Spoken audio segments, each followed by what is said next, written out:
Assalamualaikum warahmatullahi wabarakatuh. Bismillahirrahmanirrahim. Nahmaduka ya ghafuru ya syakuru. Mashalli wa sallim barik ala sayyidina maulana Muhammadin wa ala alihi wa sahbihi asma'in nama ba'du. Amalane nggih. Wong nak ra bakat ulama ora usah kecangkeman. Mereka mengkaji Quran hadis ku yo angel tenan. Nggih ku angel tenan. Sing ra kangelan yo mubalek, kok pelang-pelang sak karepe dhewe niku menyerapati mikir. Nak fatwa niku sering kula kritik. Nak pidatone kula seneng, pancen lucu ya, tapi nak fatwane niku kula kritik. Mergo beda tradisinya ulama dengan khutbah atau dengan ya pokoknya dengan khutbah itu beda. Kalau ulama itu setiap hukum sing diutarakno Allah niku disambung kaya hukum eksak, kaya hukum matematika. Misalnya ngeten sampean tak bedheki. Cara sampean Abu Jahal itu mendustakan Rasulullah apa ndak? Ndak sampean jawab saja. Mendustakan. Yakin? Abu Lahab mendustakan. Nah cara ulama mboten. Abu Jahal sama Abu Lahab itu ndak pernah mendustakan Nabi. Dia hanya punya hitung-hitungan politik. Kalau saya anut Muhammad, aku biasa pemimpin menjadi dipimpin. Tapi hakikat mereka tahu kalau Muhammad itu orang yang benar atau figur yang benar. Niku sing disebut hasadam min indi anfusihim mim ba'di ma tabayyana lahumul haq. Bahwa orang-orang kafir Mekah itu disifati Allah tabayyana lahumul haq. Kebenaran begitu nyata di mereka. Kebenaran begitu nyata itu mendustakan apa enggak? Apa taslim? Iman. Taslim.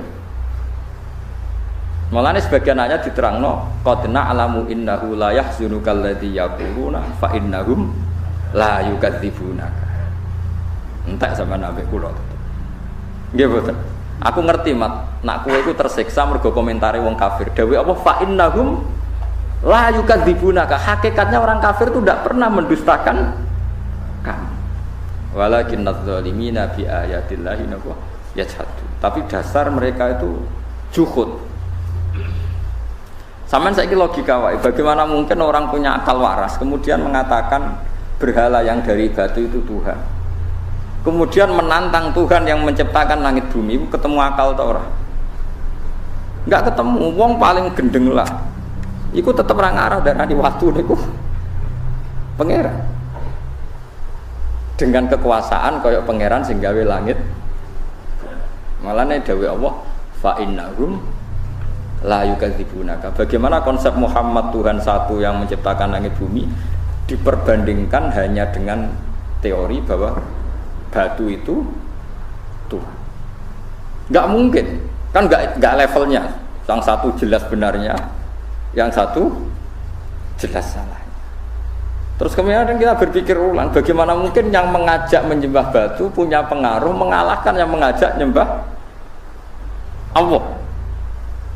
Gak ketemu meneh. Nah itu tradisinya ulama neliti sampai seperti itu. Makanya kesimpulannya adalah kebenaran absolut adalah kebenaran yang musuh kita pun mengakui. Jadi itu fa innahum la yukadzibunaka. Hakikat orang kafir itu tidak pernah mendustakan. Tapi pura-pura mendustakan karena kalau mengakui Muhammad benar, dia dari pemimpin menjadi pengikut, menjadi dipimpin. Itu yang mereka dapat disebut hasadam min indi anfusihim min ba'di ma tabayyana lahum. Tapi di beberapa ayat orang kafir dia diceritakan Allah bahwa mereka mendustakan para rasul. Makanya tadi mereka tidak mendustakannya dalam konteks apa? Paham ya? Mereka mendustakan dalam konteks apa? Ya sama, Nabi misalnya ngendikan wong sing ning omahe ngrumat asu. Iku malaikat gak par-par. Lan ibadahe ditolak pangeran dihapuskan sekian hari. Mau ana cerita ngombeni asu di sepuro, saiki ana cerita ngrumat asu. Masalah, malaikat saja tidak mau dekat. Paham sing maksud iki? Ben sampean ngerti bahwa meneliti ulumil Quran itu rumit dan itu butuh ulama. Ulama saja jangan hanya baca tapi punya tradisi ahwal. Nak kowe maca tok iku gendeng. Kaya wong maca tafsir Sawi, bariku maca tafsir Jalalain terus diperbandingkan tafsir Ibnu Katsir. Kalau dia tidak punya akhwalil ulama, malah jadi setan. Man ta'allama bila syai'in fa syai'uhu setan. Makanya ada cerita unik. Jadi ulama di sini yo rada unik, yo rada beling tapi belingnya ulama. Ana ulama jenenge Akmas, wis gak priyayi, senang masjid, labine dicoplok. Bareng labine dicoplok niku guntingi bulu ketek. Napa cara mriki kelek niku? Pokoke bulu ketek, ya diguntingi. Temenan ning jero masjid gak kelambenan. Sing pas iku ana mubalek pidato. Zaman itu Akmas itu terkenal lah populer. Terkenal. Oleh pidato ini haddatsana ngene-ngene termasuk haddatsana Akmas ngene-ngene terus cerita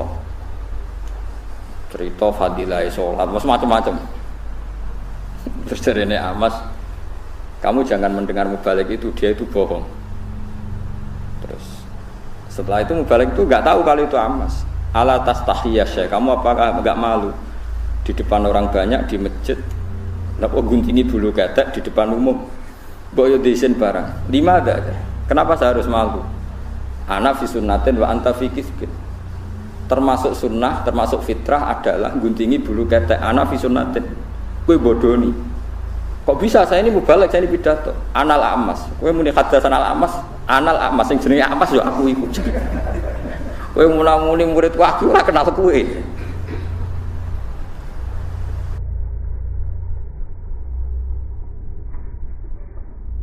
Ini penting kalau aturakan karena sekarang orang itu meneliti Islam itu tidak pakai guru, sehingga cara memahami dia tentang nahi mungkar atau tentang amar ma'ruf, tentang apa saja itu tidak punya akhwalul ulama. Makanya kalau menjadi ulama tradisinya selain memegang beberapa literatur atau marojek kitab-kitab sahihah, al-kutubus sahihah, juga ada akhwalul ulama. Akhwal itu satu perilaku konsensus yang diyakini antar ulama. Ya saya ulang lagi, yang diyakini antar apa? Diyakini antar ulama. Ini penting kalau aturaken. Karena ulama itu punya guyonan banyak yang kita tidak pernah tahu. Misalnya begini. Ana wong senengane ngrasani wong. Nah, kowe santri amatir terus ngrasani wong itu dosa ngene. Tapi ulama itu punya pikiran begini.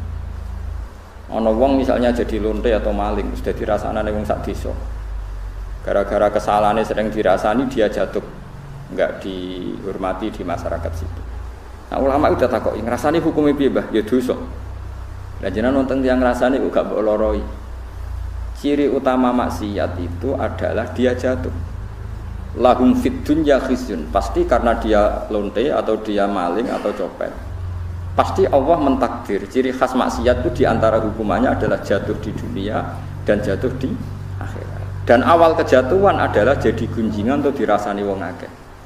Bagaimana Anda bisa mengharamkan sesuatu yang menjadi hukumannya Allah Subhanahu wa ta'ala?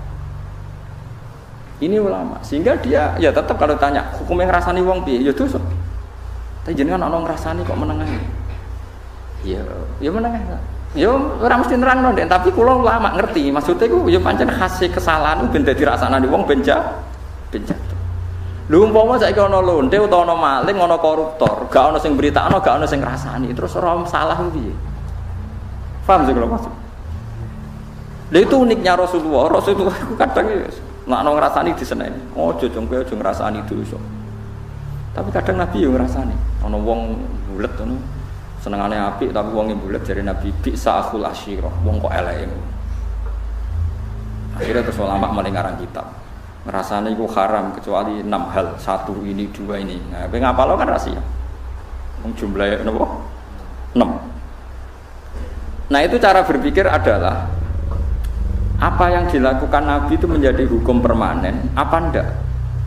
Apa hanya waqiatul hal, memang hukum itu begitu, tapi enggak bisa diteruskan kayak kasus tadi apa? Kayak konteks tadi apa itu? Lonte, bagin atau bariyah makan ini kok ngombeni nopo asu. Kowe ra iso terus mentang-mentang. Asu itu hewan kehormatan, sehingga sing ngombeni di sepuro. Padahal dosane gede lonte. Kowe ada nganti mafhum ngono neraka. Sing marahi sapa kowe di pemikiran ngene. Paham ya? Tapi ora mbok mafhum kok goblok wong kok ora iso mafhum. Yus pokoknya menengah, pokoknya ngono iku tahu kejadian. Mulane ulama rata-rata wis kaya wong goblok. Pokoknya tahu ono kejadian. Wong mateni wong 99 di sepuro. Bareng ono kiai muni ra di sepuro dipateni nih. Satu. Jadi kena ulama tenan mau cerita, ono kejadian wong mateni wong 100 di sepuro pengiran. Tapi rasa mbok mafhum. Lah jenengan mateni piro? 5. Wah enteng sing 100 di sepuro iki lagi kurang 95 ora iso.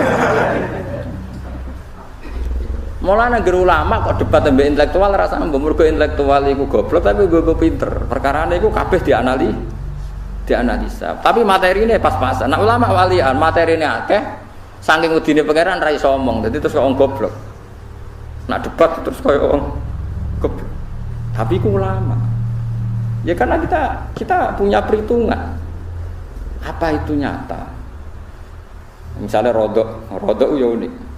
Kayak Mustafa nak nyusu rondo itu jadi anak rondo gak setua ini. Enggak kan syaratnya bayi rondo enggak sampai umur kita 2 tahun. Tapi pernah ada satu kejadian jenenge Salim itu dia mamaan, Salim Maula Hudzaifah itu dia mamaan. Ben dadi dulur rondo pokok nyusu wae pira wis tuwa mau Dek Salim wis tuwa. Iku kabeh ulama tiap fikih ana bab rondo. Wa amma qisatu Salim. Nek ana cerita Salim solusine dirondokan. Kau coba nyusu mentel soalnya diperes tuh mas, pikiran ngeres tuh. Tadi nyusu aku tuh mentel soalnya diperes. Pikiran kok pornografi gitu. Kabeh ulama fikih mesti kangelan menjawab wa amma qissatu Salim famuhtasun bi. Itu khusus Salim. Jadi kadang apa yang dilakukan fatwanya Rasulullah itu kadang kejadian khusus, nggak bisa digeneralisir. Karena kalau kamu generalisir ya bingung tenan. Misalnya di surat yang sama, di surat Tobat ada faqtulul musyrikina haitsu wajadtumuhum satrusik. Bunuh orang musyrik ketika ketemu di mana saja. Di ayat yang sama, di surat yang sama, tapi anak ayat wa in ahadum minal musyrikina stajaruka yuk fa'jiru hatta yasma'a kalam. Kalau mereka ingin ngaji ya ulang ngaji sih. Karwane nek diulang ngaji ra iso-iso, ya piye meneh. Tapi nak masalah ra iso ora kudu wong kafir, wong Islam diulang ngaji ra iso-iso kan ya akeh. Ya napa mboten? Apa wong Islam nak diulang ngaji terus iso kan ora mesti. Iku paling angel ning bab ulumul Quran. Ini paling sulit. Karena ya memang sulit. Dan enggak perlu dipecahkan. Saya ulang lagi itu enggak perlu dipecahkan. Ya sudah, kita tidak tahu kita yaumil kiamah enggak apa-apa. Daripada kayak keputusan biru, satu orang sange keputusan. Ini penting kalau aturakan. Terus di Quran itu seperti itu banyak. Makanya ngerti Ibn Abbas, ono ayat fahum layat sa'alun. Mereka enggak ditanya. Ada ayat waqifuhum innahum mas'ulun. Hentikan mereka karena mau ditanya. Ada ayat mereka bisa menjawab. Ada ayat al-yawma nakhtimu ala afwahim bahwa mereka sudah tidak bisa menjawab karena lisannya ditu. Kalau kamu berdoa itu yang tadarruk itu ya yang sangat sopan wa khufya secara diam-diam atau secara enggak berlebihan. Terus hanya ayat innahu la yuhibbul mu'tadin. Allah itu tidak suka orang yang melewati batas. Itu termasuk melewati batas dalam doa karena ada unsur mendikte Allah. Saya memberi contoh tadi. Misalnya kita sebagai cowok berdoa ya Allah saya ingin punya istri cantik, sholihah, nasabnya baik, gak pernah cerewet, gak pernah apa. Itu kan nanti nyarinya juga susah. Nanti kalau Allah menjabatkan itu adanya di surga, ning donya ora payu rabi, kira-kira. Nah itu sudah berlebihan. Terus kalau ada ulama mengatakan doa itu mukhul ibadah. Itu maksudnya gini. Doa itu bukti kita minta. Minta itu bukti kita lemah. Nah merasa lemah itu sudah bagian dari ibadah. Makanya masyhur itu syairnya Abdul Al-Haddad itu. Fadu'ai wabdihali dalilun li fiftikori itu. Jadi saya berdoa itu hanya sebagai bukti saya butuh Allah. Saya sendiri tidak punya kepentingan mustajab apa enggak. Jadi wali-wali yang mengatakan doa itu mukhul ibadah sebetulnya itu malah wali-wali yang dari awal enggak kelintas disembadani apa enggak. Butuhnya dia itu menunjukkan bahwa saya ini lemah. Buktinya posisinya minta. Itu yang dimaksud mukhul ibadah. Tapi kalau kita berdoa terus posisi kita protes. Katanya kamu baik ya Allah, engkau baik. Ternyata enggak juga. Buktinya semua doa saya enggak kamu kabulkan. Wah, ini malah doa kriminal. Jadi yang dimaksud mukhul ibadah itu doa, itu bukti Minta itu bukti lemah. Makanya ada syairnya Abdul Al-Haddad maksud fadu'a ibabdihali dalilun li fif tiko. Jadi saya minta engkau ya Allah itu bukti saya butuh. Jadi itu bukan dua hal yang harus dipertentangkan. Jadi kalau doa dikatakan apa? Ibadah karena di doa itu minta. Nah, minta itu bukti merasa kita lemah. Berarti kita sa'il Allah mas'ul. Kita minta Allah yang kita mintain. Kita menengadah Allah yang berposisi memberi. Itu saja sudah cukup sebagai ibadah. Meskipun doa kita tidak mustajab.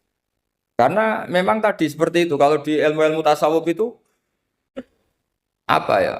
Doa itu memang benar-benar sudah mukul ibadah karena tadi perasaan merasa butuh sama Allah itu. Nah, merasa butuh itu, nah kalau kita berdoa merasa butuh sama yang kita minta, itu dalam ilmu tasawuf sudah kriminal, berarti kamu lebih butuh makhluknya. Misalnya begini ya, saya ingin punya rumah bagus, terus setelah punya rumah kredit saya utangnya banyak. Sebetulnya saya itu tidak pernah ingat Allah, gara-gara utang banyak, kredit jatuh tempo, terus melibatkan Allah. Ya Allah saya ini utang banyak, ini, terus tolong dibayar. Sebetulnya saya itu ingat utang. Cuma Allah tak libatkan kan. Lah itu tidak akan jadi wali. Yang jenis ini tidak akan jadi wali. Saya ingin jadi dosen. Melibatkan siapa ya nanya? Melibatkan Allah. Terus malam-malam bangun melibatkan Allah. Itu artinya apa? Kamu itu lebih ingin yang kamu minta ketimbang ingin Allah. Kalau wali itu enggak gitu. Kangen Allah. Terus tahu Allah itu zat pemberi. Karena tahu Allah zat pemberi terus minta. Maka yang dikangen itu ya Allahnya dulu. Kalau kita kan enggak punya kasus dulu, punya keinginan banyak dulu. Baru ingat siapa yang bisa ya. Oh Allah. So, Allah kita libatkan. Ya untungnya Allah baik. Mau ramal utang bukan mikir. Untungnya Allah enggak jawab itu. Jadi itu bedanya wali. Kalau wali itu kangen Allah dulu, baru minta. Kalau kita enggak, banyak masalah dulu, baru melibatkan Allah. Nah yang jenis ini tuh bahaya, kalau nggak disembadani mesti ngomel ya.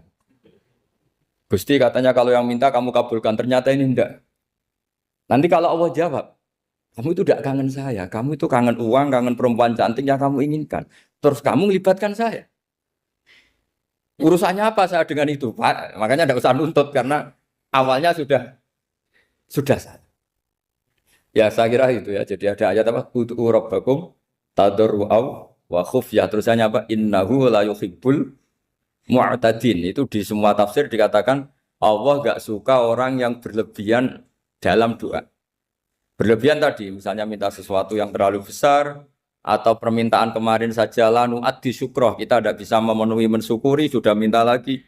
Misalnya seorang jomblo, targetnya kan asal payu nikah. Tapi setelah nikah bayangkan istrinya solihah, tidak cerewet, itu kan berlebihan. Hilang status jomblo saja belum kamu syukuri kok sudah minta yang macam-macam. Jadi harusnya kan syukur dulu ya. Sekedar laku nikah ini kan ada syukur yang harus, seperti jadi dosen juga gitu. Sekedar jadi dosen harus kita syukuri dulu karena menjadi kita tidak nganggur. Itu kan satu harkat sosial yang luar biasa. Jangan tahu-tahu sudah hari kedua cari intensif, cari ini itu, syukurnya aja belum sudah kemana-mana. Lah itu sudah mu'tadin, sudah melebihi apa? Batas. Ya saya kira. Jadi begini ya masalah pendidikan ya. Kalau saya jawab pakai ilmu hakikat saja karena ini keahlian saya. Sebetulnya begini ya, kalau misalnya itu ya subjektif juga. Misalnya bilang rata-rata alumni pondok ini sukses, alumni kampus ini sukses, yang ini tidak sukses, itu satu pasti subjektif. Karena biasanya yang diterkenalkan yang sukses-sukses. Saya punya tetangga dari pondok yang Anda sebut itu kebetulan tidak sukses semua. Itu jantung saya sampai ngeluh. Saya ini gimana kok? Ya sudah seperti itu kan subjektif. Tapi menyangkut pendidikan itu begini ya, menyangkut hasil dari pendidikan itu. Andai kan kita bicara ilmu hakikat, misalnya kita mondok itu, mondok kemudian jadi orang miskin, jadi orang yang menurut orang banyak tidak berguna di masyarakat. Ternyata kita ini orang yang kelihatannya tidak punya karir, tapi kalau malam sujud sama Allah. Punya anak niat memperbanyak orang sujud, terus punya ibu yang sakit-sakitan kita rawat. Meskipun kita tidak jadi dosen, tidak jadi menteri, tapi indah Allah itu luar biasa karena berstatus ngerawat ibu, ngerawat anak, ngerawat istri. Nah Islam itu datang dengan jargon-jargon seperti itu. Sehingga Nabi kalau muji itu ada Uwais Al-Qarni, ini orang yang luar biasa. Ternyata dia itu punya ibu lumpuh yang kalau kemana-mana harus digendong. Ketika tetangga-tetangganya berhasil sowan Rasulullah itu Uwais Al-Qarni tidak bisa karena setiap ibunya dipamitin mau sowan ke Rasulullah itu sama ibunya nggak boleh. Tapi apa yang terjadi? Justru dipuji-puji Nabi sebaik-baiknya kurun. Kurun itu waktu adalah kurun yang ada Uwais Al-Qarni. Saya punya teman, ini kisah nyata, saya berkali-kali ngisi ngaji di komunitas ulama. Ini mungkin tidak bagus untuk kampus, tapi harus saya utarakan supaya ya kita evaluasi. Saya bilang gini, saya ini jadi kiai itu sering iri sama orang goblok. Orang goblok itu barokah kata saya gitu. Itu kiai-kiai kaget semua karena saya bilang orang goblok itu barokah. Saya beri contoh gini, misalnya saya pinter, terus juara MTQ, juara hafal Quran atau juara baca Quran secara tartil. Ujung-ujungnya saya dapat hadiah umroh atau apalah, atau hadiah rumah atau apa. Pertanyaannya adalah mendapat. Saya ulang lagi, mendapat. Sementara ada santri yang bodoh, gara-gara bodoh itu dosen UI yang enggak, jadi kiai yang enggak, akhirnya dia jadi pekerja di Korea. Barokahnya bodoh tadi. Karena di Korea melihat orang ateis, akhirnya dia kepikiran bikin masjid. Sebagian gajinya disumbangkan untuk masjid. Ini bodoh pendiri masjid. Tapi kita gara-gara dosen dakwah di masjid, ini pinter dapat uang dari masjid. Nah ini bukan nyindir, ini biasa saja. Ini maksud saya. Maksud saya, kamu jangan ngabaikan hidup. Akhirnya apa yang terjadi? Saya ini punya teman ini betul. Saya ini kan kecelok dulu tuh Gus Alim. Nasib saya di mana-mana dihormati. Kadang saya merasa dosa. Kok dihormati? Saya punya teman, dulu gobloknya minta ampun sekolah, sekelas maksudnya. Gobloknya, soalnya gobloknya harus disepakati. Sudah. Iya, goblok mujma'al ya kira-kira. Singkat cerita dia itu hidup di pedalaman Kalimantan sekitar tahun 92. Dulu kan biasalah di dalam hutan itu pasti ada penebangan hutan macam. Dia ada bosnya, yang jelas dia ada bosnya. Saya yakin juga agak kriminal. Karena dia tidak yang illegal logging. Pokoknya ditakdir dia hidup di tengah hutan. Ikut orang. Setelah itu dulu nggak ada HP. Sering kirim surat ke saya, Gus, saya ini hidup di tengah hutan. Tapi saya ini muslim pernah mondok. Kalau nggak bikin sumpah itu nggak enak. Bikinlah dia Jumatan. Nah karena dia pernah ngaji fikih Syafi'i, kalau Jumatan nggak ada orang 40 itu harusnya zuhur tidak Jumatan. Tapi orang yang kerja di situ tidak mau. Wong dino Jumat kok zuhuran loh Pak. Kalau dino Jumat ya Jumatan ya. Tanya saya, Gus itu kalau ada kaulnya enggak supaya Jumatan ndak orang 40 sah. Singkat cerita dia lama-lama jadi pendiri masjid di situ. Dia punya sedikit gaji ya dipakai masjid, punya sedikit tanah diwakafkan untuk masjid. Artinya apa? Indawa ini banyak orang bodoh, ternyata di komunitasnya dia muassis, pendiri, pemberi. Sementara kita yang kecelok pinter, dapat umroh, dapat bonus. Kira-kira nanti kita ketemu Allah. Kamu pernah nyumbang Islam apa? Yang bodoh jawab, oh nanti Gusti bikin masjid di pedalaman. Kita yang pinter. Kayaknya kalau memberi, enggak lah Gusti. Reputasinya mendapat. Ketika Nabi memenangkan perang Badar, itu ada Asra Badrin, tawanan-tawanan perang Badar. Nabi suka musyawarah, suka rembukan. Ya Abu Bakrin, menurut kamu tawanan ini diapakan? Kata Abu Bakar, hum asyiratuka. Mereka itu keluarga engkau, orang-orang Quraisy. Ya dibebaskan saja. Pakai tebusan. Nanti uang itu kita kelola supaya jadi penguat Islam. Dan orang-orang ini merasa utang jasa karena harusnya dibunuh tapi kita bebaskan. Terus tanya, bagaimana kamu ya Umar menurut kamu? Kata Umar, ini kan orang-orang yang dulu ingin bunuh kamu.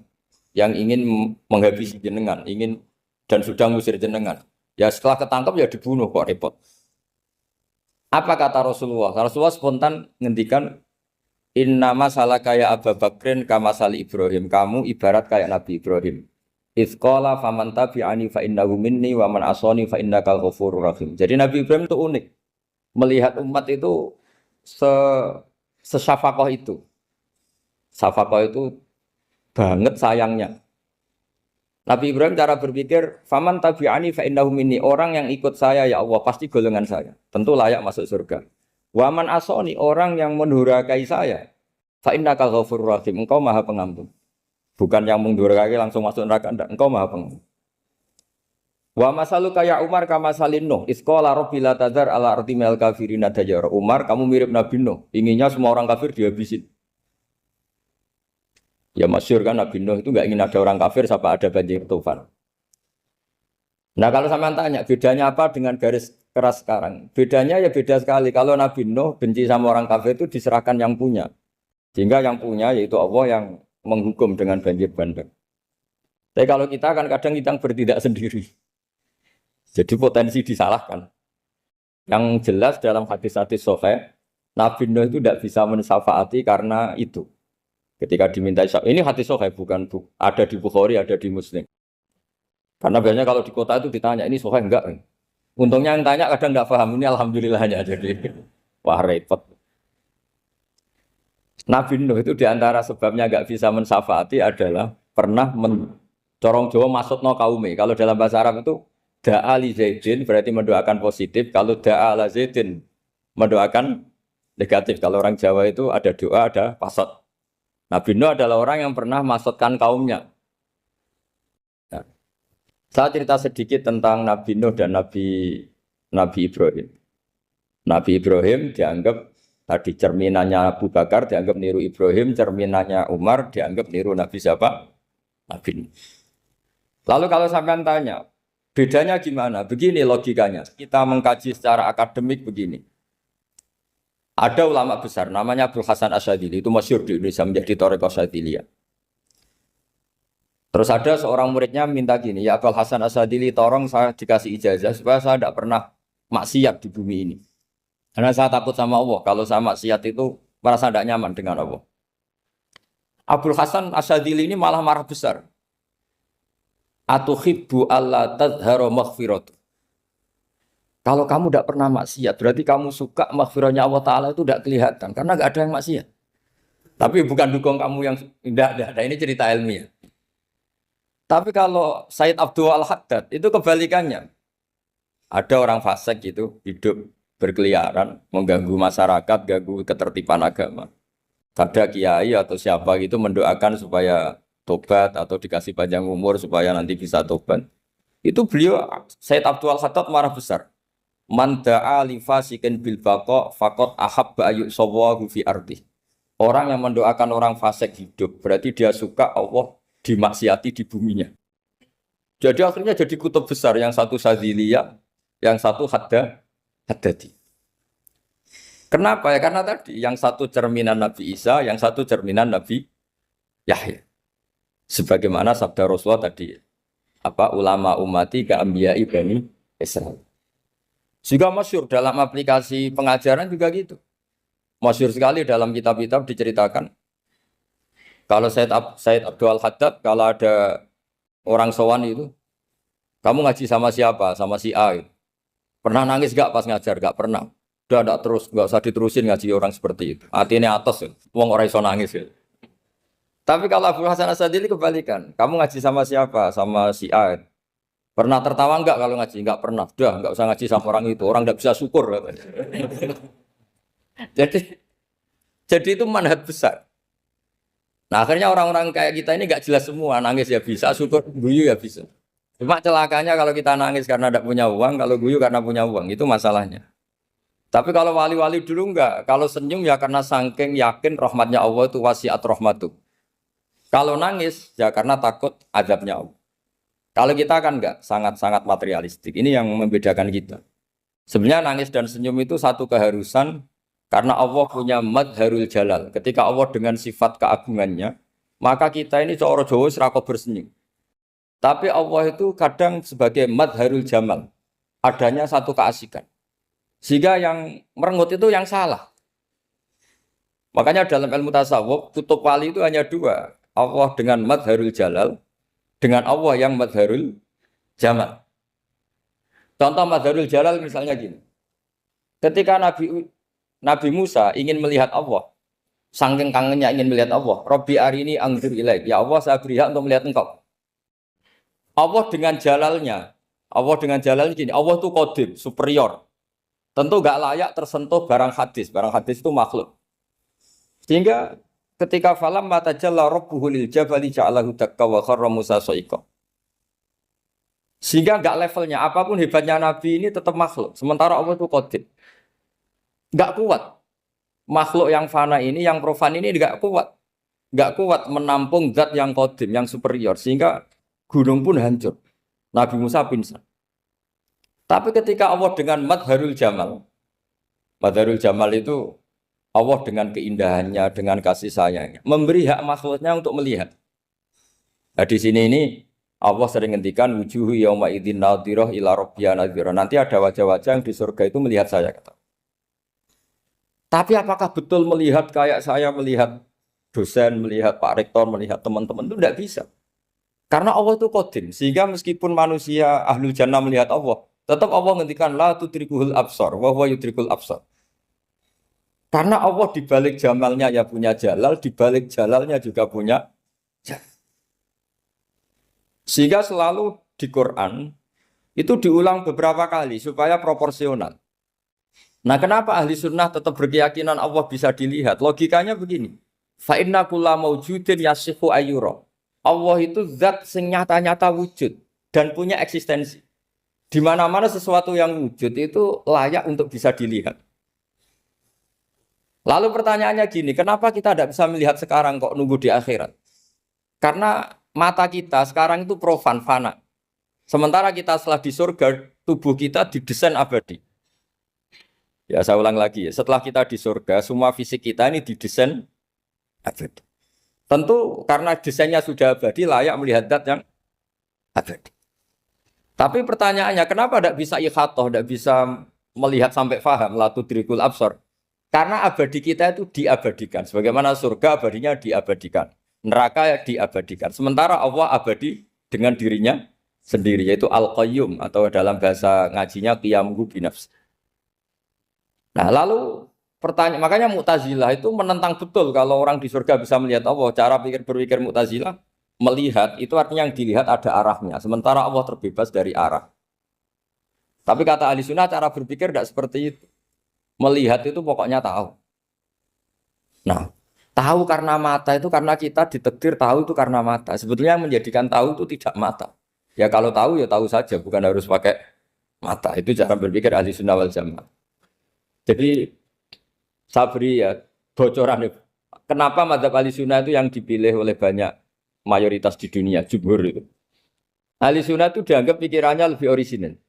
Misalnya ahli sunnah kalau ditanya, kenapa kamu melihat? Ya melihat saja. Kenapa kamu mendengar? Ya mendengar saja.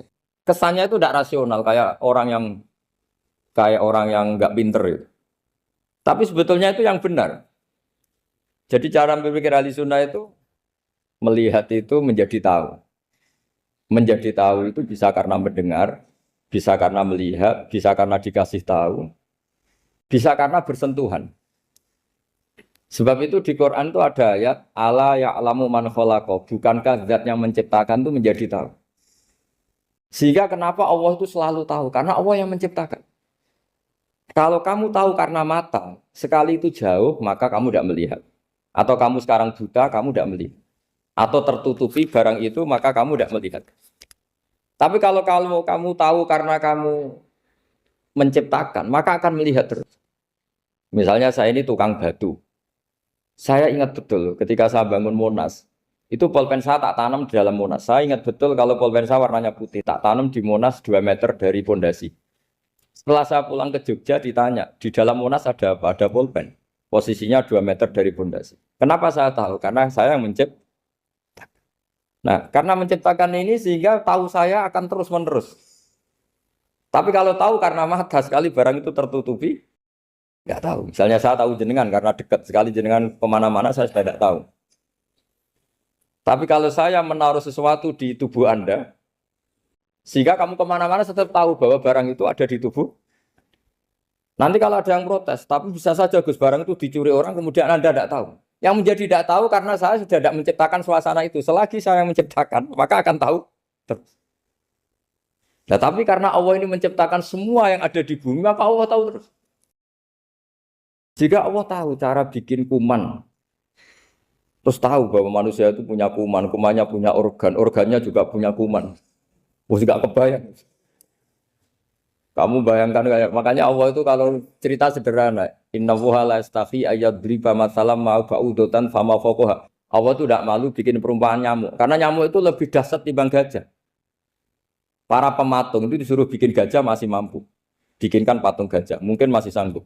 Tapi kalau tak suruh bikin patung nyamuk, nggak usah bikin hidup, patungnya saja sekecil itu. Padahal nyamuk kecil itu punya organ tubuh. Lalu bikinnya organ tubuh nyamuk itu kayak apa? Organnya punya kuman. Kumannya punya organ. Organnya juga punya kuman. Sehingga orang-orang alim itu baca nyamuk itu lebih jadi ayat Allah ketimbang melihat dinosaurus. Tapi sekarang orang itu nggak tertarik ceritanya.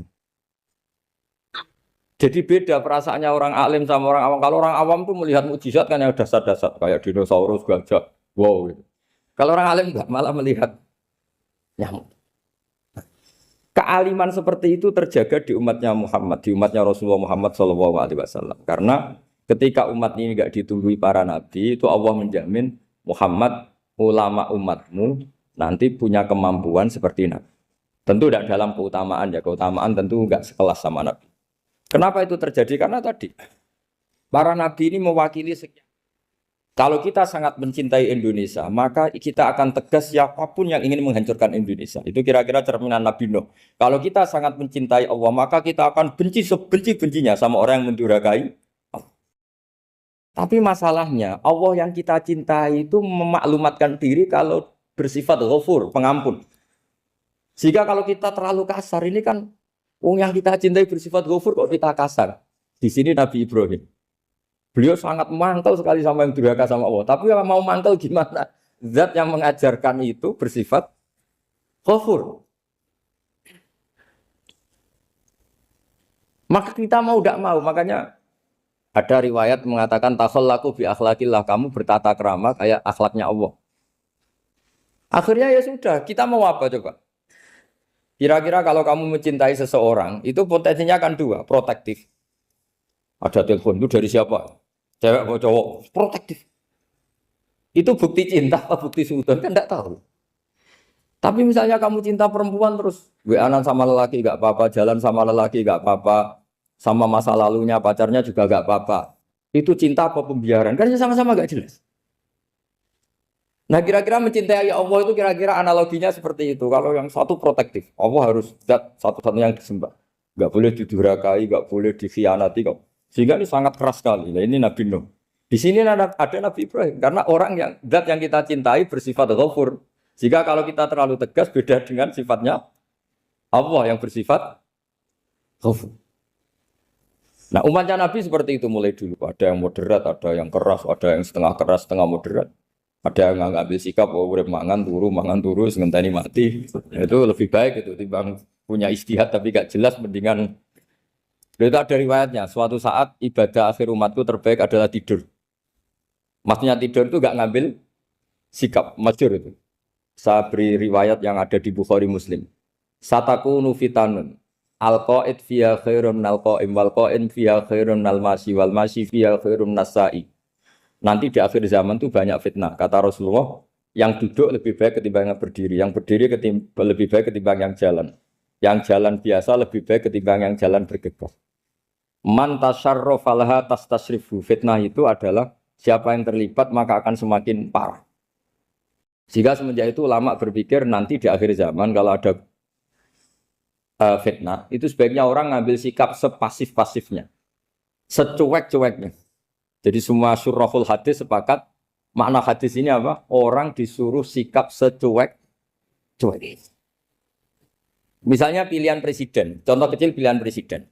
Mungkin para intelektual nggak merasa, tapi kalau ulama itu cara berpikir beda. Pilihan presiden, kamu fanatik milih A, yang satu fanatik milih B, ya presiden atau bupati atau gubernur. Terus yang satu bilang gini, wah kalau nggak di presiden A, nggak di bupati A, nggak di gubernur A, negara ini rusak. Mungkin betul dari segi jejak rekamnya A ini bagus. Tapi pertanyaannya secara tauhid, bagaimana Anda menggantungkan kesejahteraan sama makhluk? Kamu gak pernah terusik begitu kan para intelektual? Itu kan melukai. Bagaimana mungkin Anda menggantungkan kesejahteraan dengan seorang makhluk. Wah, kalau di presiden A pasti Indonesia makmur, kalau bupati A pasti Sleman makmur, pasti Bantul makmur. Bagaimana mungkin makhluk yang sedang soleh kamu pastikan selalu soleh? Wong dia makhluk bisa beru. Sementara yang B misalnya fasik. Wah, kalau dipimpin B pasti rusak negara. Bagaimana kamu pastikan B yang fasik selalu fasik? Dia saja dia husnul khotimah. Yang fasik pas mimpin jadi soleh, yang soleh pas mimpin jadi fasik. Akhirnya ulama karena tahu sifat manusia itu baru badan kendali di tangan Allah. Sikapnya nggak jelas. Saya ini termasuk orang yang terkenal nggak jelas. Karena kalau ditanya, Gus sampai pilih presiden mana, bakti mana? Sanut pangeran sing dadi aku loyalin. Wah, anut pangeran yo kacau. Wah, luwe kacau menan anut pangeran kan. Ini kan sudah tidak sambung karena pikirannya ulama. Memang nggak beda, cara berpikir ulama itu beda. Bahkan bapak saya itu kalau didik saya itu begini. Kalau meseli saya atau ngirim saya dulu itu kan pakai mesel. Ini uang kamu 500.000 untuk kamu. Mesti ditambahi 100.000 ini untuk buat jajan sama teman-teman. Mesti ada uang pokok, ada uang sodako. Dulu saya sering tanya, kenapa bapak sangat menghormati teman-teman saya? Kata bapak, aku mondok, aku raiso nyukupi, sing iso nyukupi ya konco-konco. Ternyata betul, rata-rata anak kuliah atau anak mondok, uang pribadinya kan 8 hari dari dikirim sudah habis. Berarti kan masih 22 hari kok bisa hidup itu kan barokahnya teman-teman itu. Malah yang agak beling itu 1 hari sudah habis, berarti ada 29 yang bergantung sana sini. Sehingga Nabi dulu cara ngendikan itu unik. Kata Nabi, da'un nasa yarzuqu wahu ba'duhum ba'du. Manusia barnawa, engko saling memberi rezeki. Ketika ada collab, Medina itu pernah collab, terus sekarang pernah defisit. Beberapa pakar ekonomi datang ke Rasulullah, ya Rasulullah, sa'ir, tolong dikasih harga standar. Tapi apa jawabannya Nabi? La tusairu fa inna Allaha huwal musair. Kamu jangan kasih harga, Allah sendiri yang menentukan harga itu. Terus kata Nabi, kenapa engkau begitu ya Rasulullah? Ini negara harus ditentukan harga karena gini-gini. Kata Nabi, saya tidak ingin ketemu Allah dalam keadaan dolim. Tapi ini tentu di teori ilmu modern ini masalah. Tapi menurut orang modern. Tapi kalau menurut ilmu hakikat itu nggak akan masalah. Misalnya, kenapa Nabi tidak menentukan harga dalam keadaan negara seperti itu? Jawabannya pakar-pakar hakikat. Ya saya ulang lagi pakar-pakar hakikat. Begini, misalnya ada orang menimbun supaya nanti harganya mahal. Terus ditimbun terus sampai nunggu harganya mahal. Lama-lama dia sadar kalau timbunannya nggak ada gunanya karena ternyata orang nggak beli. Nah, ketika orang tidak punya kemampuan beli, yang menimbun juga tidak punya uang. Nah, tapi kalau sampean tanya, tapi Gus nak tuku barang pokok kan kita mati karena kehabisan stok. Itu masalah tauhid Anda. Bagaimana mungkin kamu bayangkan seorang makhluk tidak bisa hidup atau nggak dapat rezeki? Nabi itu orang yang sampai ke derajat hakikat dari tidak pernah bayangkan gitu. Saleh sampean jadi orang yang tauhidnya masalah. Sehingga terus bayangkan, wah kalau negara ini kayak, wah kita makan apa? Kalau negara nggak stabil, wah kita gimana? Itu tidak bisa seperti itu. Dulu ketika kita dijajah Belanda, itu kiai-kiai kita, Mbah Hasyim Asy'ari, Mbah Ahmad Dahlan, mondoknya di Mekah. Sampai alim alama, 2 beliau, Mbah Hasyim sama Mbah Ahmad Dahlan itu ngajinya sama-sama Syekh Khotib Minangkabau. Cuma Mbah Hasyim lebih menekuni ke Syekh Mahfud Termas, yang satu menekuni Syekh Khotib Minangkabau. Jadi 2 beliau itu ngaji di guru yang sama. Mbah saya, buyut saya itu ya sudah mondok Mekah. Zaman dijajah Belanda. Sekarang kita agak dijajah, agak mondok di sana. Buyut saya itu zaman itu sudah haji. Buyut kelima saya. Itu dulu kalau ingin cari tempat yang teduh, itu masuk ke gua. Itu masuk gua itu hanya kepalanya saja. Kakinya masih di luar. Karena gua di Arab tidak seperti gua di sini. Kalau gua di sini kan orang bisa masuk semua. Kalau gua Arab kan hanya celah-celah batu-batu besar.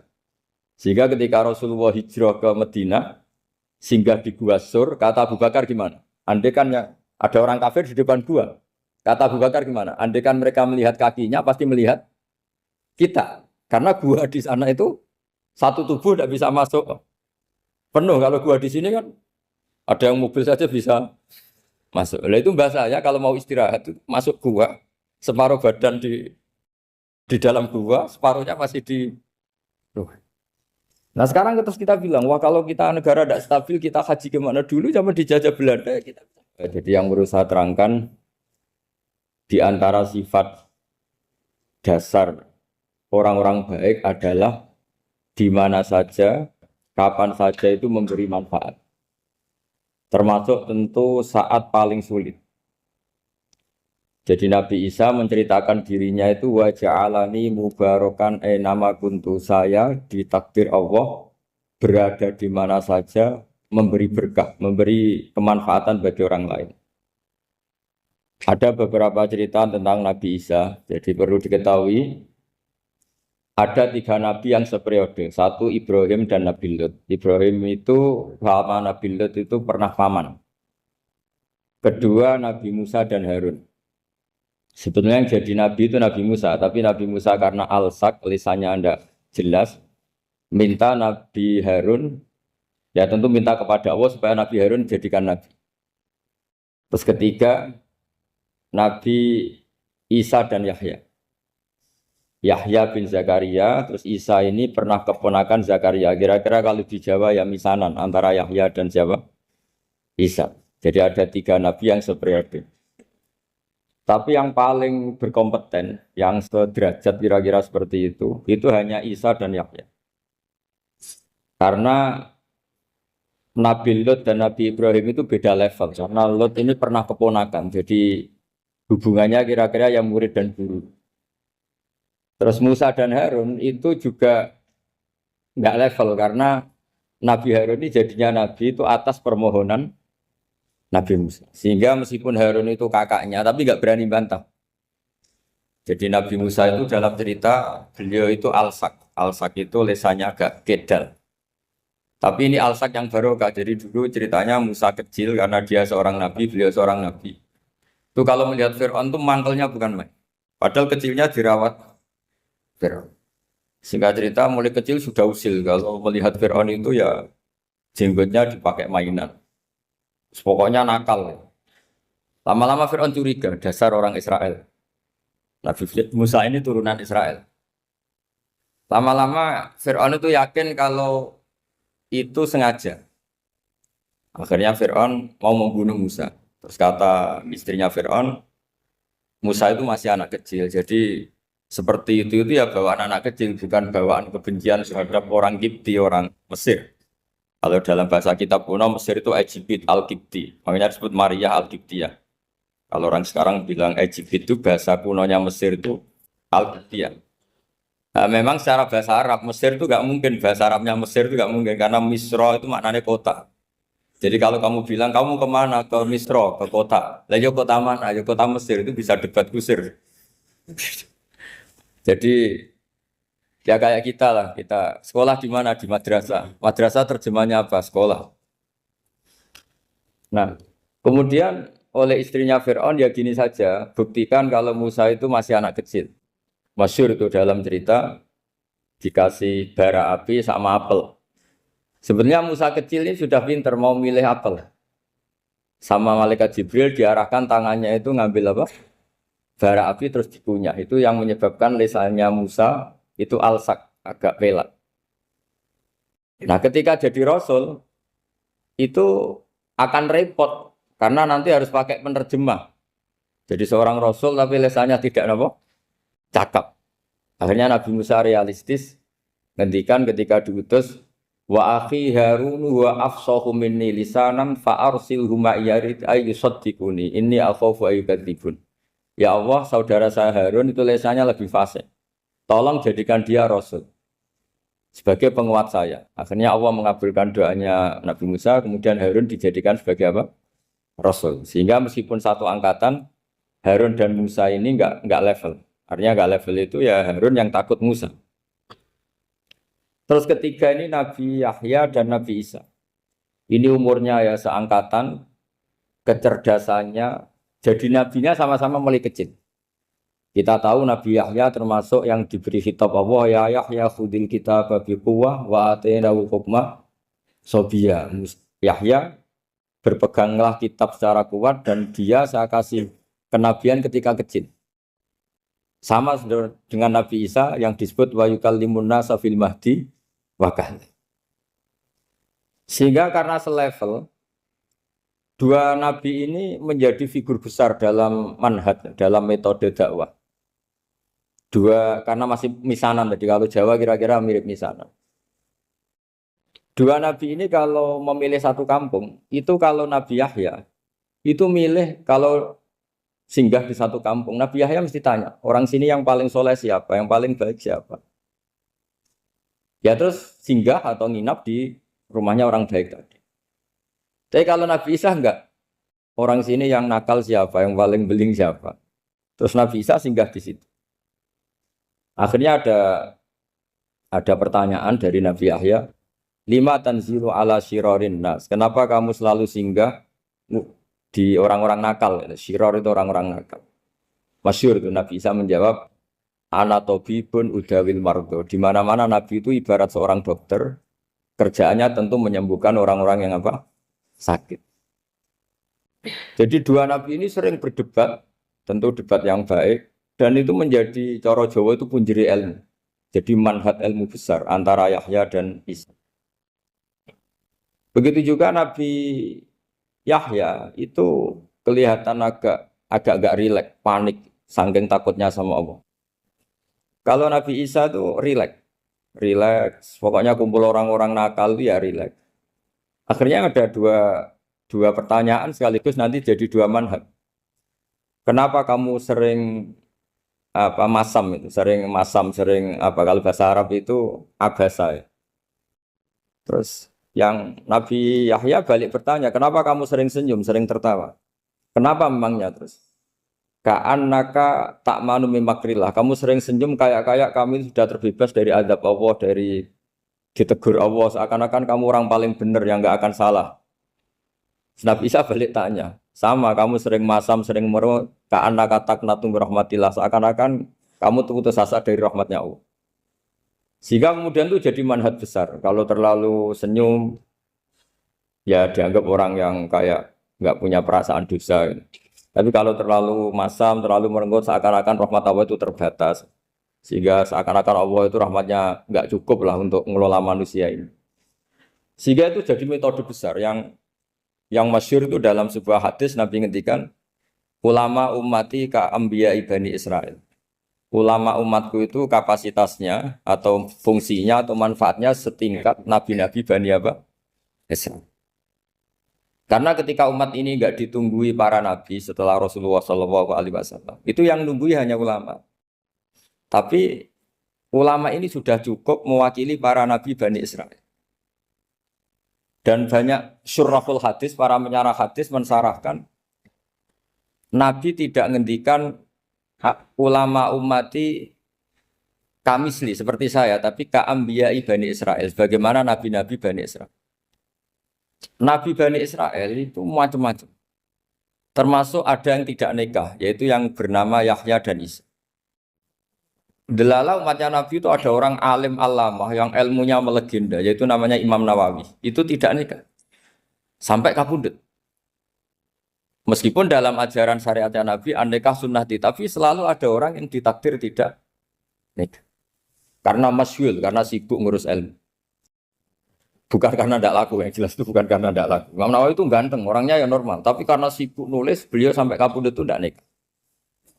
Imam Sibawayh itu suka sekali sama ilmu, menjadi istri utamanya ya ilmu. Dia ganteng, Sibawayh itu maknanya tuh apel, dia ganteng sekali, sampai banyak cewek yang senang. Akhirnya dia nikah. Tapi nggak pernah dikumpulin. Dia belajar terus. Ketika beliau ke pasar, dulu nggak ada supermarket, beli kertas, kitabnya dibakar semua sama istri. Dikira istrinya terus mencintai dia, malah diceraikan. Itu siapa Imam Sibawayh. Terus ada umatnya Nabi yang paling unik di dunia. Mungkin Pak dosen, saya kiai pun nggak bisa nih. Tuh ada orang tuh ganteng sekali, istrinya cantik sekali. Itu tahu-tahu sudah 10 tahun tidak pernah hubungan suami istri. Karena ketika si suami itu tahu istrinya cantik, itu langsung sholat sujud syukur, sholat terus. Saking senengnya punya istri cantik. Yang istrinya cantik juga solihah, tahu suaminya ganteng ya terus sholat terus syukur. Itu sampai berhari sampai bertahun-tahun. Terus ketika ketemu, cocokan, dek kita sudah nikah berapa? Terus dilihat, kayaknya sudah 10 tahun, tapi tidak pernah hubungan. Oh itu nggak kebayang itu. Ganteng sama cantik. Kalau jelek sama jelek itu mungkin. Yang satu bilang naudzubillah, satu itu kan nunggu rafa saja. Ini enggak ganteng sama cantik. Nah, kenapa kualitas ulamanya Rasulullah itu bisa seperti Nabi Bani Israel? Karena agama ini, umat ini sudah tidak ditunggui para nabi. Jika mau tidak mau kualitas ulama, alhamdulillah barokahnya Nabi itu berkualitas kayak nabinya Bani Israel.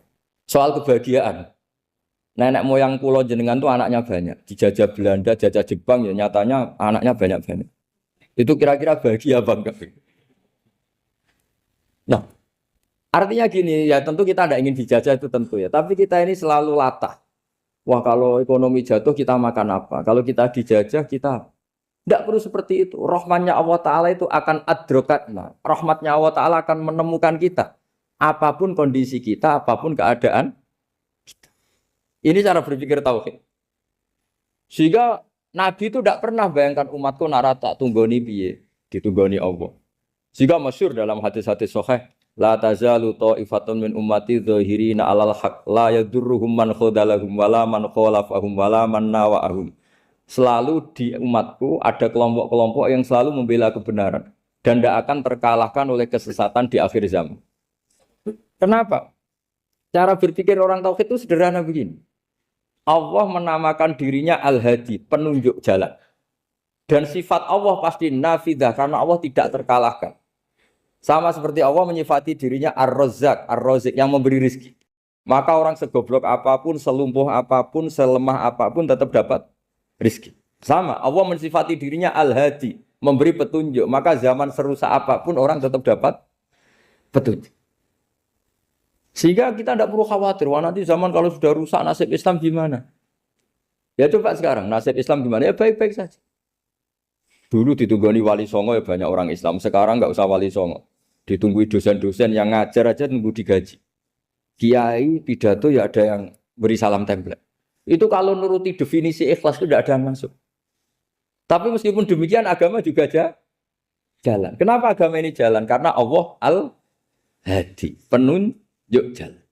Ketika Allah mensifati dirinya penunjuk jalan dan sifatnya Allah pasti nafidah, pasti terjadi.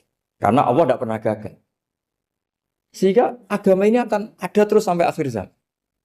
Coba Amerika kayak apa? Islamofobia. Di Amerika tambah lama tambah banyak Islam. Eropa juga gitu. Australia juga gitu. Anda kan nuruti teori sosial. Sudah dunia sudah materialistik kayak gini. Orang dohirnya itu akan meninggalkan agama. Nyatanya tidak juga. Saya pernah di Korea seminggu. Itu di negara ateis. Itu TKI ke sana tuh nyari uang. Ternyata ya kepikiran bikin masjid, bikin komunitas Islam. Coba siapa yang menggerakkan hati itu? Hanya Allah Subhanahu. Ya, jadi cara berpikir tauhid saya ulang lagi, saya mohon sekali di pengajian ini saya cerita wajah alani mubarakan enama kuntu. Jadi cara berpikir sekian nabi, terus kita punya karakter tertentu, kita milih nabi ini itu sah. Karena ulama umati ka'ambiyai Bani Israel, ulama umatku itu ibarat kayak nabi Bani Israel. Jadi ada yang milih tadi, seperti Nabi Isa fokusnya ngurusi orang-orang nakal. Itu juga bagus karena di mana-mana nabi itu seperti dokter. Tapi Nabi Yahya hanya berkawan sama orang-orang soleh. Kita tahu berkawan orang fasik itu resiko ketularan. Iman pas-pasan wae kancanan wong fasik kan taqabbalallahu minna minkum gitu. Wong kamu sendiri tidak sehat-sehat amat berteman orang penyakitan kan bahaya. Tapi kalau kamu sebagai dokter kok hanya berteman orang sehat lalu kamu apa? Penelitiannya gimana? Masa saya dokter spesialis pernah penelitian semua orang sehat saya pernah saya teliti. Itu dokter aneh apa enggak? Saya dokter spesialis TBC, spesialis paru-paru. Yang kamu teliti siapa? Semua orang sehat. Pernah meneliti yang sakit? Tidak pernah. Kan ya jadi dokter aneh. Tapi misalnya terus kamu sendiri terus berteman orang penyakitan terus kan ya rawan tertular. Nah, ini ada dua figur yaitu Nabi Yahya dan Nabi siapa? Ya saya kira demikian. Kalau terangno generasi Nabi nggih kersane gampang. Nggih Nabi pertama Rasul niku Nuh. Nak mbok hitung nggih Adam.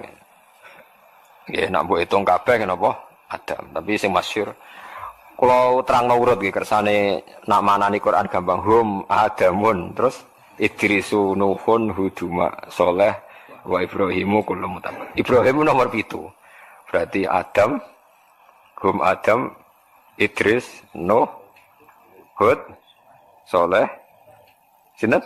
Adam Saleh. Hum Adamun Idris Saleh wa Ibrahimu. Lot nggih. Lot wa Ibrahim bareng. Dhisik pundi? Pokoke bareng. Nabi Lot niku nak ngundang Ibrahimu paman.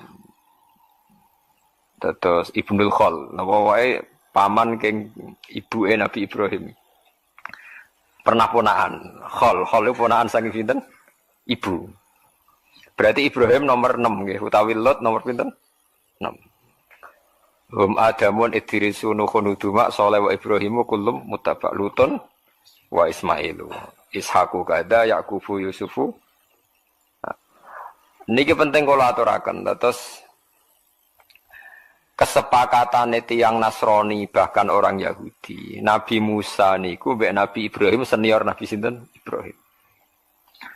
Tapi wong utek wis kadung kualik, kadung keliru.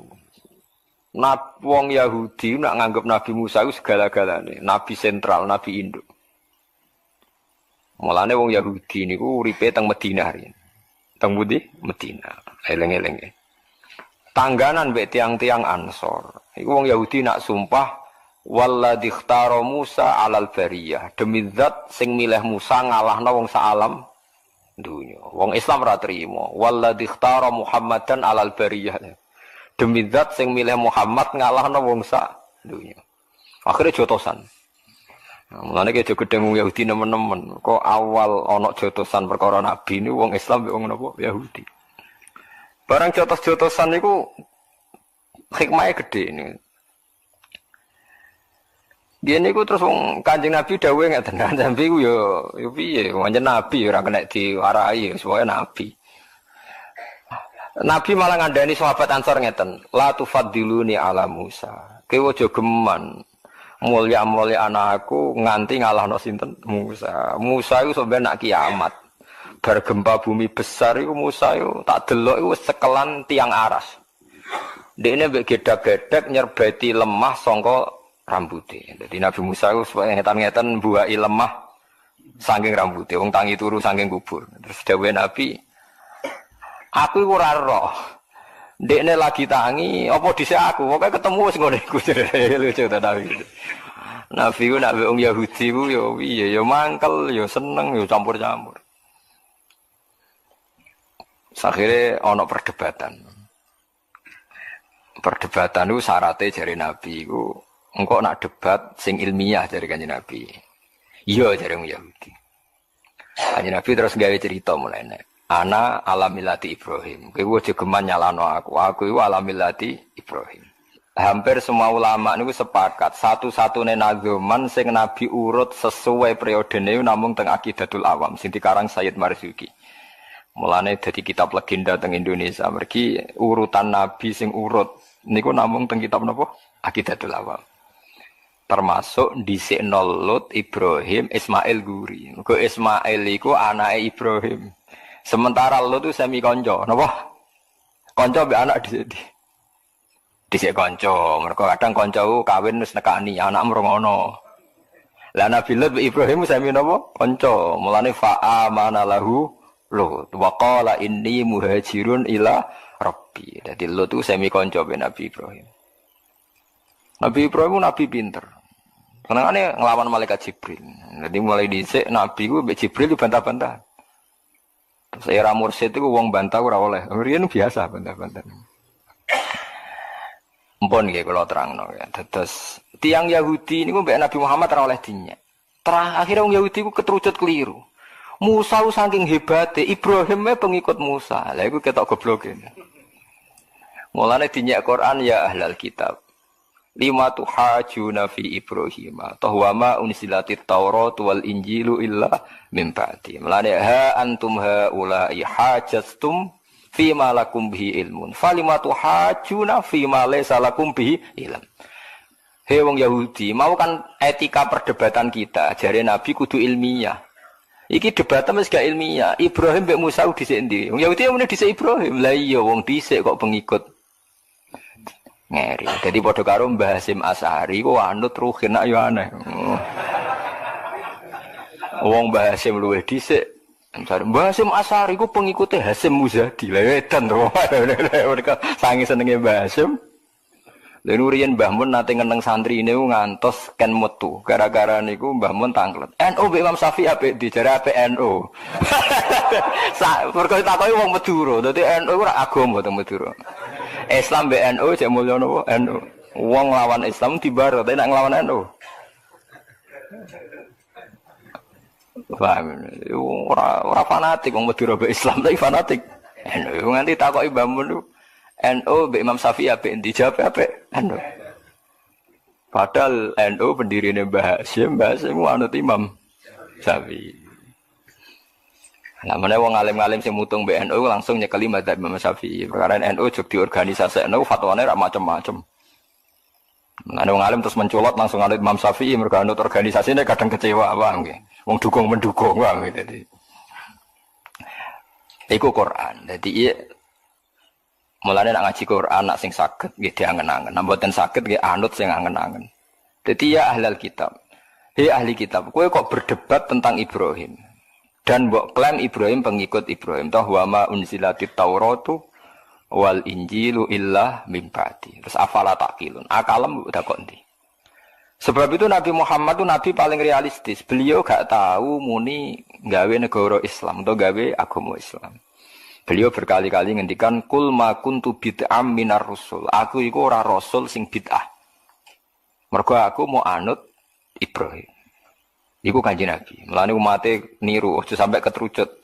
Matku iku gawe Islam ora gawe Islam aku mau anut Ibrahim. Cara Kanjeng Nabi kok muni pendiri Islam kok dikatakan orang barat. Iku Muhammad Rasido Nabi mergo dekne mustakil berdiri sing tercerabut sangka akar nabi-nabi dulu. Berarti gamane cara ngaji ku sanate Muhammad gak musalsal mergo dekne berdiri sendiri. Mulane ciri utama nabi mesti musaddiqal lima baina yate, anut ngarepe. Ngarepe anut ngarepe sampai dok Nabi Adam sampai langsung Allah Subhanahu wa taala. Lah saiki wong ngelem Nabi Muhammad itu ya ora pati paham. Nyongkone Nabi Muhammad itu nabi sentral dengan arti ya punjer. Punjere nabi itu dengan arti derajat, tapi ora iso punjer dari segi silsilah. Mulane anit tabi millata Ibrahim napa Hanifah. Kudu ana sing dinut. Rupa-rupane milai sinten Ibrahim. Ya penting kula aturaken. Sebab niku jeng ben. Nah iki lucune, iki mulane nek ngaji aku sampeyan gue sanggup mati ya, gue sanggup mati. Nabi Ibrahim ditakoki pangeran, "Him kowe tenan wis dakwahi kaum Mumpun Gusti, kula pun mulang kalimat tauhid." Padahal niku Nabi sinten takoki malih. "Sa Musa, kowe wis tenan dakwahi umatem tauhid?" "Nggih sampun Gusti." "Sa Isa, kowe wis demen dakwahi tauhid?" "Ya sampun Gusti." "Seksi sapa?" "Muhammad," jare lucu kan. Lah iku. Kanjeng Nabi paling guri tapi dianggap seksi. Lah iku mungkin nak dadi seksi itu tadi. Rantai itu ana induk. Sing pertama digawe rantai pertama. Terus digawe nganti rantai terakhir. Bukti nak rantai terakhir, rantai ngarep iku coplok orane tergantung rantai guri. Ngger rantai guri iki wijek, berarti ngarepe yo ijek. Mergo ijek centelan. Kulo riyen nggih mikir nganti bingung nganti salat hajat piye karepe.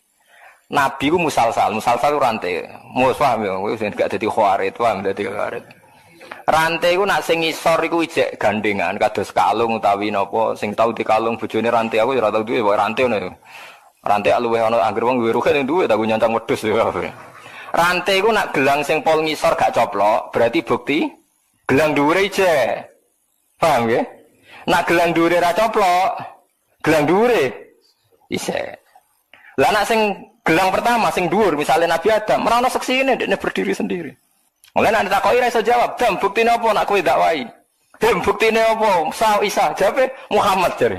Mergo rantai ngisor ku nak ijek, berarti dhuwure ijek. Anggere ijek dhuwure isek.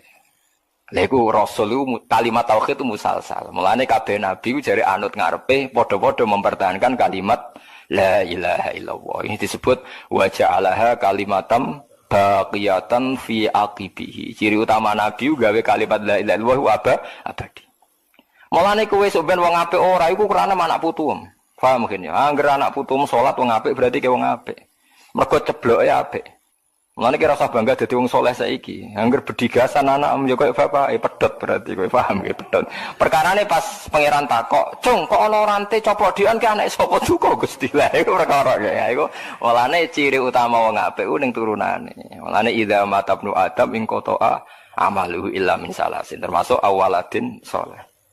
Ane kados kula niku bapak kula riyen nak ngandani kula, hak kowe kudu alim ya hafal Quran. Mergo dhisik mbah-mbah ya alim hafal Quran, nak ora pedhot. Aku iku pedhot. Jadi kula akhirnya mulai alit ngapal Quran. Ngapal hadis. Kirin babah kula ya wong alim pedhot. Engko aku iku pedhot. Kula sakniki pede mulang perkara ning ibadah. Asline cara ati kula nggih gak duwe nyali karena saya punya anak di putu. Paham gitu. Terus seksi iku ning ngisor, angger rantai iku ijek ngisor berarti ana tautane ning dhuwure. Dhuwure ana tautane ning dhuwure. Mulane pas ditakoki seksi sapa ummatu Muhammad disebut fa kaifa idza ji'na min kulli ummatin bi syahidi wa ji'na bika ala haula'i syahida mat ke somben tak dadekno seksi nyekseni para nabi nak wis dakwah. Nabi terus nangis mergo sungkan nyekseni nabi-nabi senior. Mane nabi nangis pasti wacana napa fa kaifa idza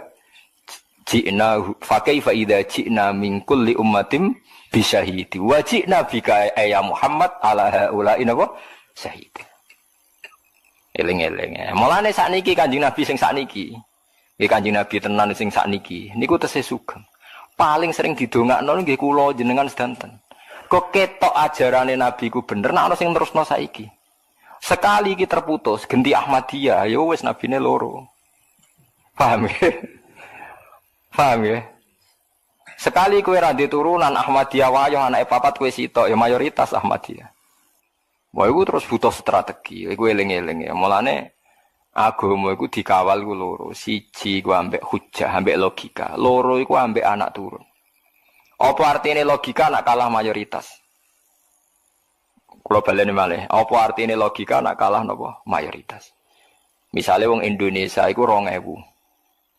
Sing Ahmadiyah iku 19000. Gak usah hujah-hujahan tapi mayoritas. Nabi kok sitok. Nabi ku loro, jadi mitraan. Muni ngono kabeh. Sing 1000, nak yakin Nabi Muhammad Nabi akhir zaman, minoritas. Suwe-suwe wong kan terpancing. Masuk akal loro cah mitraan cah masuk. Sing ngomong mayoritas. Nah, mulane mayoritas harus dipertahankan. Mulane kowe aja gedeng wong wayo, mergo kowe nyepetno napa mayoritas. Soal kono de masalah ben diurusi dhewe, tapi kira usah gedeng. Wong kono masalahe dhewe kok. Paham ya? Niku penting mayoritas. Malah niku sirine dawuh Nabi tanakahu tanasalu fa inni mubahin bikumul umam. Aku iku bangga anak umatku akeh. Mergo kadang masalah ora iso dihujahno.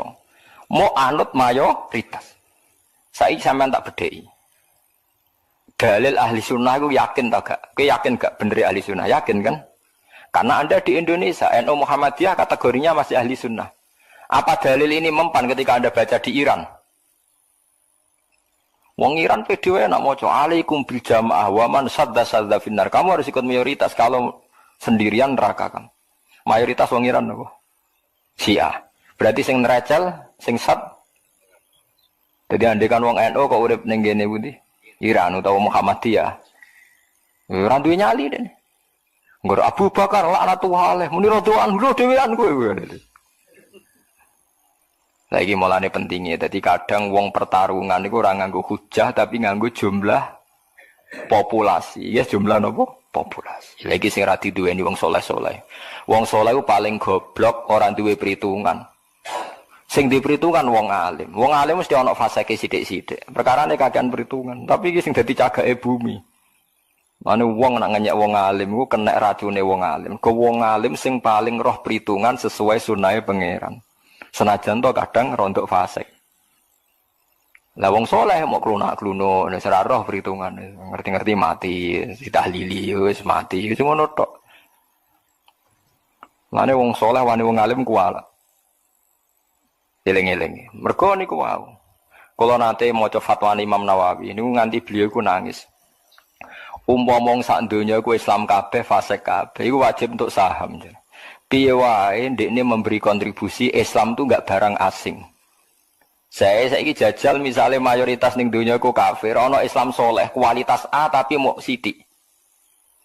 Islam jadi barang nopo asing. Kalau baleni malih, misalnya sak Indonesia iki wonge 1 juta. Ono Islam mau 100.000 tapi kualitas A. Ambek 900.000 tapi kualitas C. Cara kowe bener di. Atuk 900 kualitas C, sementing la ilaha terkenal, fasik sithik-sithik lah. Timbang kualitas A tapi sithik. Mergo nak sithik ora iso izzatil Islam wal muslimin. Dari suwe-suwe nak sithik kan meskipun kualitas A cara pengamat darane oh sekte itu. Aliran no. Mergo sithik. Tapi nak akeh fasik lah tatonan selawatan, masyaallah kan udah terus. Wah, wong sak Indonesia alhamdulillah sing tatonan ki melok napa? Selawatan. Tatonan tukang parkir ngaji. Wah, enak pokoke Islam Indonesia ku enak. Angge wong Jawa Timur wong ape lomba judi nggih sowan kiai. Bal-balan itu balik digawa Gus Wan apa? Suwuk Mbah, persane menang Mbah. Lha iku penting, dadi mayoritas iku penting. Mulane alaikum bisawadil azam wa sadza finnar. Wong saleh iku ora duwe perhitungan iku ora duwe. Paham nggih? Lah iki penting kula aturaken. Terus wong kudu ro. Lah dalam hal ini nabi paling sial Nabi Isa. Paling elek nasibe. Mulane njing ben kula njing ben nak teng akhirat nabi paling kula kepen ketemu Nabi Isa. Nabi Muhammad karuan wong nabi kula. Cara kula ketemu Nabi Muhammad kok jengwon nabi sing bareng ketemu sapa? Kula kepengin sowan Nabi Isa. Kon nabi paling nyesal Nabi sinten Isa. Lara-larane wong nak disalah pahami penggemare. Mulane sing ngaji kula sakniki harus siap bersaksi. Hadis ning Bukhari iku sahih. Nabi ngendikan fa'arju an aku na aktsarahum tabi'an yaumal qiyamah. Nabi itu mengklaim bahwa pengikut beliau itu terbesar di dunia sampai kiamat. Tapi coro statistik dunia yang diomongkan, didengungkan oleh media, oleh buku-buku, mayoritas agama di Indonesia yang di dunia kan Kristen. Islam nomor 2. Ini ku coro kula keliru. Nak sing terkait Isa iku keliru. Nggih sing terkait Isa napa keliru. Kelirune ngeten. Nabi Isa itu cara jenengan nabi boten. Nabi kan. Wong bener napa wong salah? Wong bener. Artinya ketika Isa diposisikan sebagai Tuhan, Nabi Isa membenarkan ndak? Boten kan? Mengeluh karena kecewa kan? Jadi penggemarnya Isa menyalahpahami Isa.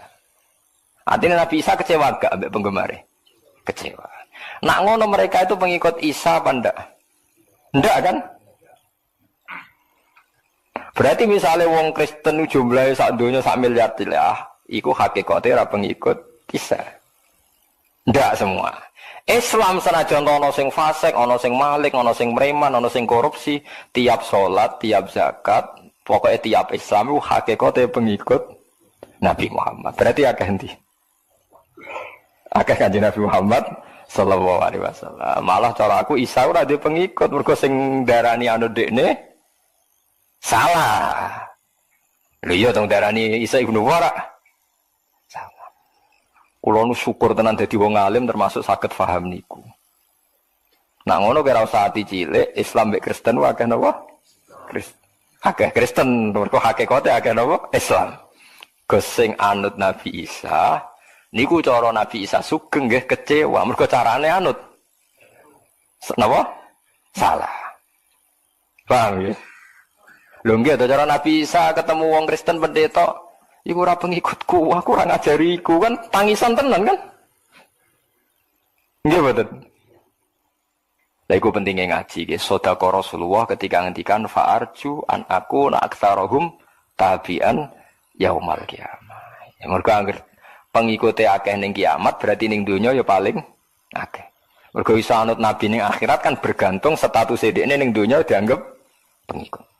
Lane jenengan sing syukur meskipun jenengan fasik sithik-sithik ngeten iki pengikute Kanjeng Nabi. Mergo la ilaha illallah Muhammadur Rasulullah. Wis dieling-eling. Lane Nabi Isa ku nabi paling susah. Dadi wis dadi nabi suwi berjuang. Soben sing diaudit pangeran. Isqala Allahu ya Isa bin Maryam, a anta qulta linnasi ittakhiduni wa ummiya ilahaini min dunillah. anta qulta linnasi takhizuni wa ummi ilahi min dunya. Dawuhe pangeran. Kowe kok nganti disembah iku piye salus-lu? Kowe tak dadekno nabi ben wong nyembah aku kok malah wong nyembah kowe. Jangan-jangan kowe dhewe sing duwe ajaran ngono. Tangisan kan Nabi Isa. Terus Nabi Isa ngendikan qala subhanaka ma yakunu li an aqula ma laysa li bihaq. In kuntu qultuhu faqad alimta ta'lamu ma fi nafsi wa la a'lamu ma fi nafsi. Mboten Gusti kula mboten nate muni ngoten. Wong sak donya tak nyembah jenengan. Ma qultu lahum ila ma amartani bi ani butuh wa rabbi warta. Mumpun kok tak nyembah jenengan duka kok malah nyembah kula.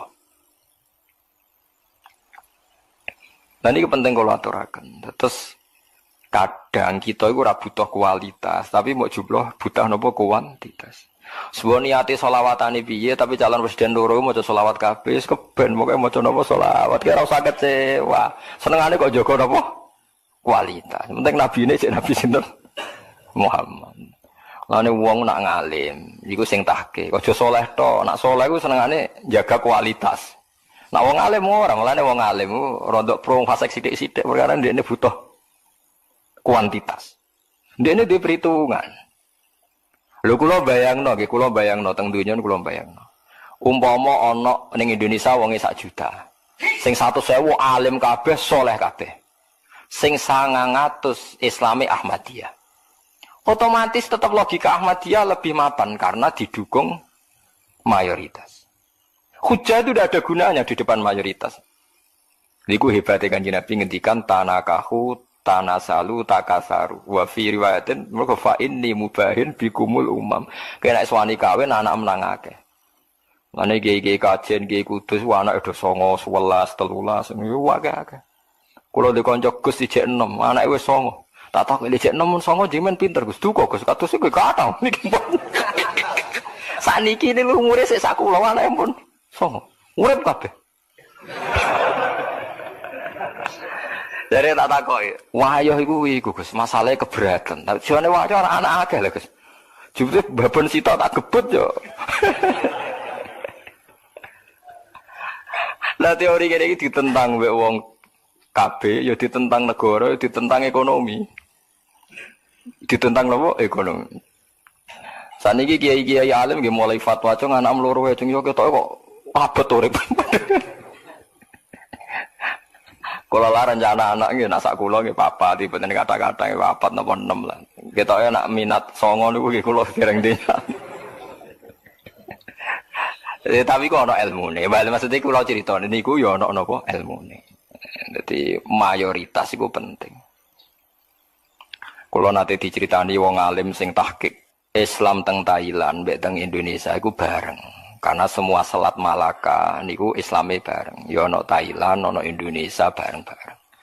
Tapi Islam Indonesia itu diistihati ulama sehingga ketika era Wali Songo anyaran duwe pengaruh, iku Wali Songo wis istihad gawe Demak Bintoro dadi kerajaan napa Islam. Sehingga kuat.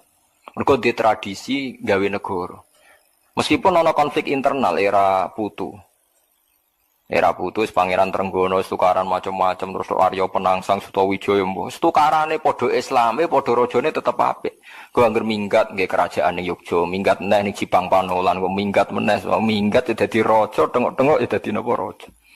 Tapi nek wong zuhud ora, ning dinti kok klunak-klunuk ngenteni mati, klunak-klunuk ngenteni mati. Ngerti-ngerti ya wis bar wong liya sing duwe negara. Ngerti-ngerti negara wae wong liya. Lah saiki Islam teng Thailand niku mulai belajar kalian Indonesia. Karena Indonesia cepet, mergo ulama-ulama duwe istihad nang cepet mayoritas, nang cepet nguasai negara. Ngene iki aja kaget kena apa kiai alim Indonesia kok politik kabeh. Mbah Hasyim dia anak Gus Wahid Menteri Agama, dia anak Gus Dur wis napa presiden. Saniki ora ana wakil bupati gubernur ora Gus. Riyen wakil bupati Tuban kakak Rembang kakak kula. Wah iki Gus-gus sing njabat teng Jakarta niku keluargane Syekh Al-Fadani golongane Bustanul Arifin. Syekh Al-Fadani sing ngalim teng Mekah. Niku ponak-ponakane dadi menteri teng Jakarta. Perkarane ngoten niku ngejar mayoritas, cek mayoritas jumlahe, cek polemike, cek opinine iku kudu Islam syiar. Liuzirahu 'ala dini kulli. Haru maknane ketok. Saya sampean saiki tak tasrifno dzahara haru zuhuran maknane napa? Ketok. Nak dianut wazan afala adharo yudhiru. Ketok itu mayoritas atau minoritas? Mayoritas. Ana Mustafa sering tak amuk perkara kowe ora alim aku. Kowe salehmu dadi khawarit mbok terus-terus nemen tak latih aja jemen dadi saleh napa khawarit. Kena saleh khawarit pokoke sithik lah nak napa kualitas. Yo paham niki penting kula atur. Nah sebab iku nabi ku ngoten niku. Nabi ku kudu dikampanyakno nak sak grup. Makane Nabi Muhammad bolak-balik aku anut Ibrahim, aku anut Musa, anut Isa. Nak nganti Nabi dianggap mandiri, kecelakaan. Perkara ini kecelakaannya terus meninggal Nabi jare wong Yahudi. Musa itu beda mbek Muhammad. Wong jare wong Nasrani, memang Isa itu beda dengan mergo ajarannya Nabi dipisah. Bisa lha iku mulane dikon maca ning akhir surat Baqarah, ciri utama wong Islam sing bener apa la nufarriqu baina ahadim mir rusuli. Semua rasul itu sama, cara pandang sama, cara bertauhid sama. Lah saiki wong tahlilan wis ora jiwai iku. Lan fariqu baina hadim Rasulullah qalu maksude piye ora roh. Wis pokoke buanter, bariku kiye entuk sangu mulai wis bar. Wis ngono. Titip bagi donga nggih. Dadi 10.000 wong sitok lho nggih. Waduh. Kena wae ruwatan pusing ngono. 10.000 wong sitok, nak titip donga wong telu ya 30.000. Lha ngono 5.000 wong salba oleh, 5.000 separuh Fatihah lho. Sesuai ra ono pos kilat. Oh, nak 100.000 cepet ta, repot. Kiai sing tukang maca wonten niku anak buah kula. Ini diumumno tenan. Kirim donga kalian tiang-tiang. Tak takoki, lha kowe ora kesel. Pak ora disebut ngamuk. Mergo wis urun nyawa sitok niku. Wah, nggih, ora tak sebut. Nanti mriki disebut napa mboten? Mboten. Disebut. Aku lho niku ya nate kan mimpin wonten niku. Kan mimpi tak apa ngene iki nggih udah yakin sedanten Allah sing pirsa dadi nek diterangno malah tersinggung. Aku perkara mau nyebut catatan wae bareng dikana tolong lempir wis meriang aku waduh. Lah aku wong alim ora kurang akal nggih kedah yakin Allah ku pirsa. Nek diterangno teman-teman niku tersinggung malah mboten mandi. Ya Gus terus ra jenengan nyebut. Akali aku ora bento. Nah, aku sanae kiai putu kiai diakali wong-wong. Jadi tawarai ke untuk menundukkan. Wong iki jenengan kedah yakin Allah menapa pirsa. Nek diterangno detail sawangane Allah kurang paham. Dadi niki malah menyinggung ngono terus. Mugi-mugi Fatihah jenengan dugi sasaran. Nggih pun mboten sajenan pikir Al-Fatihah bar pun. Dadi penting ya terus kalau suwon lewat ngaji niki mong Islam Indonesia wis ditakdir mayoritas. Mayoritas ini harus kita jaga. Ojo pepeh kuwi soleh terus wong sing anut sunah Rasul. Pulau Islam anut sunah Rasul. Pulau Islam wong fasik. Dalam hal tertentu kita butuh kuantitas. Lho soal kependadani dadani wae tapi ra usah keluarkan dari kalangan. Ra usah keluarkan dari nopo kalangan. Sekali Anda keluarkan dari kalangan, maka nanti jumlah kuantitas akan berkurang. Dan itu mengurangi idhar. Padahal di antara tujuan agama ini, liyudhirohu alat dini kulli. Idhar itu enggak harus menang, tapi lebih muncul. Lebih nampak, lebih mayoritas, lebih bisa membangun opini.